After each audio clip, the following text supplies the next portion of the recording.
તો હે મિત્રો, ઘણા બધા મિત્રોનો ક્વેશ્ચન હતું કે સર ઝડપ વિશે કંઈક દાખલા લાવો, અને આજે તમારા માટે એ જ દાખલો લઈને આવ્યો છું. કોન્સ્ટેબલવાળા આ વખતે છોડવાનું છે નહીં, ધ્યાન રાખજો. શું કીધું છે કે કોઈ એક સાયકલ સવાર એ 36 સેકન્ડમાં 600 મીટર અંતર કાપે છે, તો તેની કિલોમીટર પ્રતિ કલાકમાં ઝડપ શું હશે? શું શોધવાનું છે?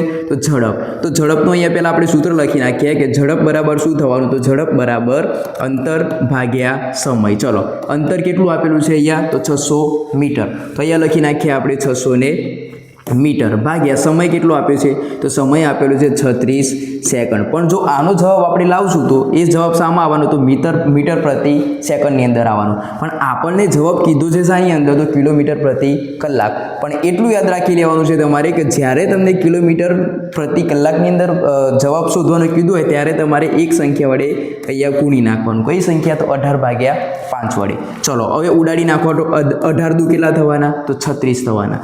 પછી 12 પંચા કેટલા થવાના? 60, અને આ 0 એટલે 120, અને 120 ના અડધા કેટલા? 60. એટલે અહીંયા તમારો જવાબ થઈ જાય 60 કિલોમીટર પ્રતિ કલાક. બોલો, પડી ખબર? રીતની અંદર ખબર પડી હોય તો વિડીયો આ તમારા જે ખાકી ચાહક મિત્રો છે ત્યાં સુધી પહોંચાડી દેજો, અને ફોલો ન કર્યું હોય તો મિત્રો ફોલો કરી દેજો.